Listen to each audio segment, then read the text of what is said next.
Se está viniendo, Chini, el tema de las audiencias públicas por la energía, por el gas y obviamente por la electricidad. Y hoy se conocieron datos acerca de cómo van a ser las segmentaciones, es decir, cómo van a hacer los aumentos. En principio, ¿te acuerdas que la crítica era, bueno, ¿cómo haces para saber quién? ¿Lo haces por costo, o sea, por consumo? ¿Lo haces por ingresos? ¿Lo haces por patrimonio? ¿Lo haces por dónde vivís? O sea, el de Recoleta le subís y no le subís a Casanova. Era muy difícil acertarlo. Bueno, hoy finalmente se conoció que va a ser una suerte de suma, tiene que tener algunas características. Vamos a preguntarle a Rubén Ruiz, que es secretario general de la Asociación Personal Jerárquico del Gas, que está en comunicación con nosotros. Ruiz, Edgardo Chini, Federico Mitten, Cooperativa. Buenas tardes, ¿cómo va?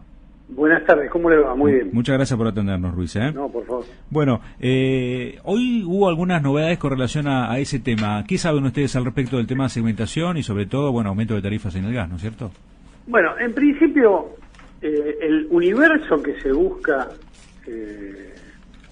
diseccionar, digamos, está básicamente en Capital y Gran Buenos Aires. Eso para tener el primer dato, ¿no? La búsqueda es sobre el 10% de X, porque están resolviendo todavía. Por un lado, hay una cantidad de manzanas de la ciudad de Buenos Aires y básicamente el norte y el oeste de Gran Buenos Aires que tienen que ver con el valor del metro cuadrado, el valor en dólares del metro cuadrado. Después, si tenés 3 propiedades o más, después si tenés automóviles de determinada antigüedad, todo eso se va modificando día a día, porque hay también problemas legales, digamos, y ¿no? sí, hay gente que no tiene cosas, no sé, una familia, tal vez tiene un nombre de... yo, por ejemplo, hoy leía que decía 3 sueldos o canastas básicas, ¿no? De 3 sueldos y medio o 3 canastas y media básicas, que da más o menos 314.000 pesos, ¿no? Sí. Uno dice, bueno, 314.000 pesos no es un sueldo tan común, le va a tocar a menos gente de lo que originalmente se pensaba. Pero también puede darse el caso de que haya, no sé, una familia que uno de sus integrantes gane esa plata y el que figura a nombre del servicio sea otro. Es decir, se van a dar muchas situaciones, no sé, digo, de inequidades, pero sí donde algún que otro va a hacer algún reclamo, se me ocurre, ¿no es cierto? A ver, yo te pregunto una cosa muy simple. ¿Vos conocés alguno que esté habitando un departamento o una casa y no haya hecho el cambio de titularidad? Sí. Yo conocí varios. Sí. Claro. Porque entonces, yo te lo pongo al revés. Es más, yo creo que en el servicio que tengo yo todavía figura el nombre anterior. Pero, bueno, pero también eso es un problema de las empresas y del Estado, que siempre fue muy lento para cambiar, ¿no? En los autos es automático, la patente es automático, pero en las casas siempre tardó muchísimo, a veces años. Bueno, por eso, yo te lo planteo al revés. Suponete que antes que vos vivió un jubilado. Sí. A vos no te va a correr. Y vos ganás 500.000 pesos. Claro, zafé. Claro. O al revés.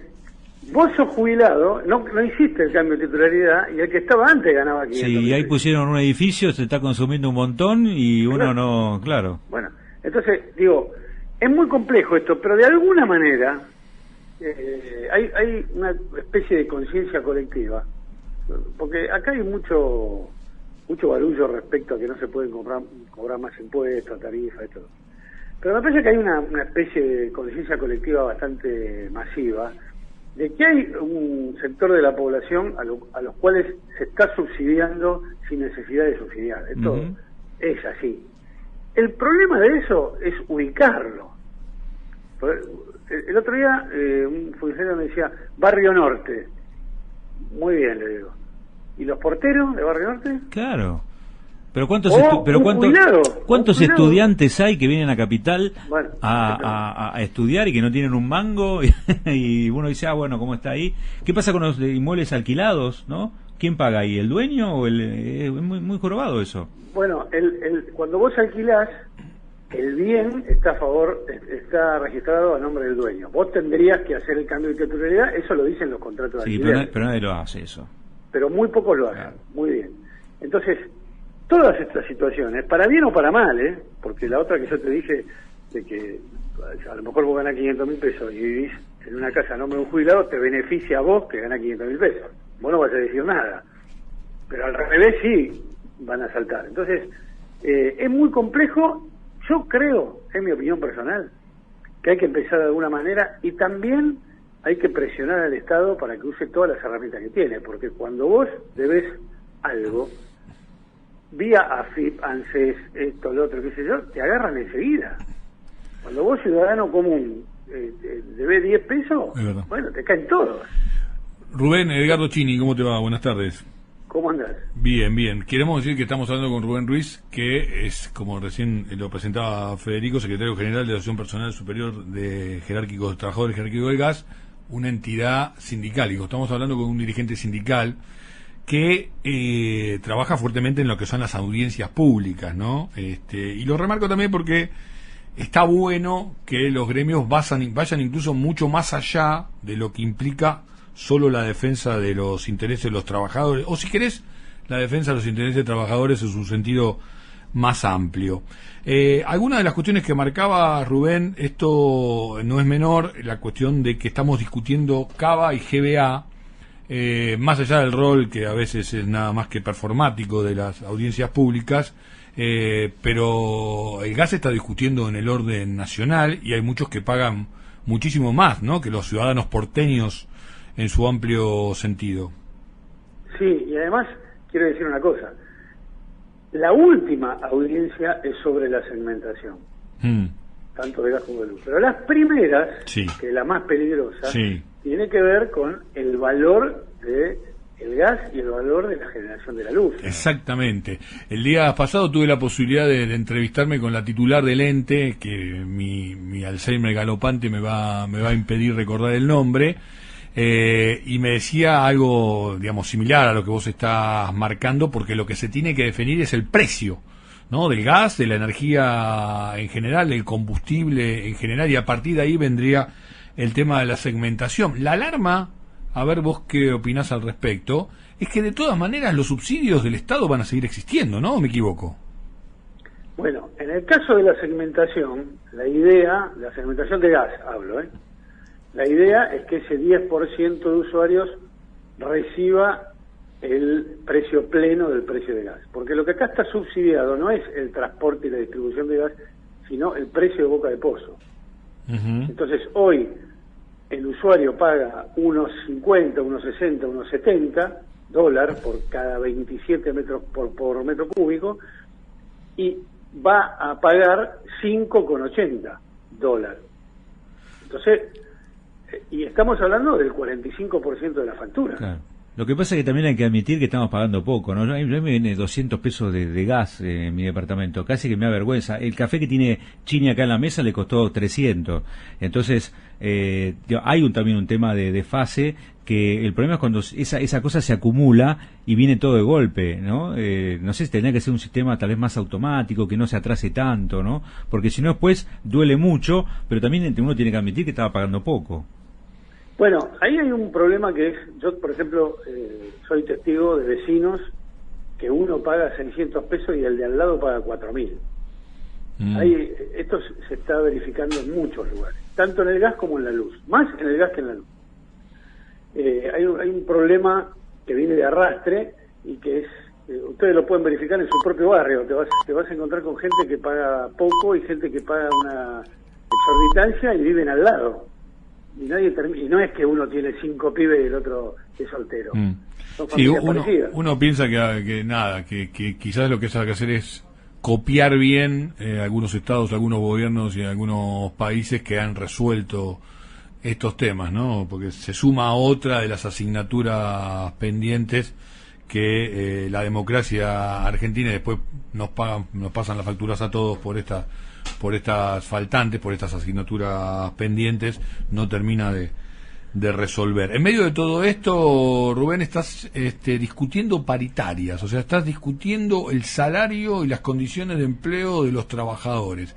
¿Cómo se hace en medio de esta vorágine sentarse y poder discutir el poder adquisitivo, incluso en una inflación que no para de crecer, ¿no? En principio, para discutir paritaria en este país tiene que ser argentino, no te queda otra. para entenderlo, ¿no? Nadie no va a entender eso, ¿no? Bueno, es que es bastante inexplicable, vamos a ser honestos. Nosotros estamos cerrando, tratando de alcanzar una potencial inflación que para nosotros de enero a junio va a ser más o menos 35-36%. Hemos pactado 30% sobre una cantidad de rubros y un 5-6% adicional sobre otros rubros que nos pueden permitir llegar a julio con una situación más o menos razonable, porque no sabemos qué va a pasar en el segundo semestre. Para nosotros ya la inflación del 60% que estaban diciendo algunos ya se superó. Entonces, bueno, algunos están hablando incluso que está cercano lamentablemente al 100%, ¿no es cierto? Bueno, pero eso va a disparar todo, va a disparar también tema de... O sea, es como que estamos siempre corriendo atrás de... ¿no? Porque bueno, sube la inflación, aumenta la paritaria. La paritaria como aumentaron, van a subir la inflación otra vez. Y es como que parece que todo el tiempo estamos atrás. Bueno, por eso, yo tengo una opinión respecto a eso. Yo creo que hasta una inflación, miren lo que estamos hablando, ¿no? Del 60-70%, hay negociaciones posibles entre los sindicatos y las empresas, o las ramas de empresas. Superado eso, el salario en Argentina se va a discutir en Plaza de Mayo. Creo que...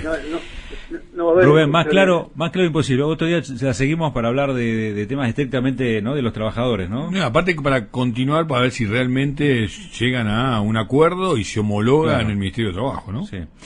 Sí, los acuerdos que se llegan en general se homologan porque es parte de la realidad. O sea, nadie está firmando el 100%. Pero estamos hablando, Rubén, ahora estamos hablando de ya de 50-60% de aumento, como si estuviéramos hablando de caramelos. Estamos convalidando que incluso que las empresas en otro momento hubieran negociado a rajatabla, ni de locos con esos precios o con esos aumentos. Nosotros estuvimos con unos compañeros españoles que están atormentados porque tienen el 8% de inflación anual. Claro, sí. Entonces cuando llegan acá y ven que uno habla del 50, del 60, del 70, del 80, y no se te paran los pelos, los tipos no entienden, ¿no? No se entiende nada. Ahora, yo digo, hay un proceso de inflación mundial, nosotros no vamos a ser menos que nadie, lamentablemente tenemos un índice inflacionario muchísimo más alto que la mayoría de los países, hemos naturalizado eso y discutimos respecto a eso. Si la inflación va a ser el 80, vamos a discutir salario del 80 o el 85 o lo que podamos. Claro. Lo que simplemente quiero decir es que me parece que hay un límite razonable de discusión entre las partes, que superado eso, esto se va a discutir como clase trabajadora, no como sindicato por sindicato.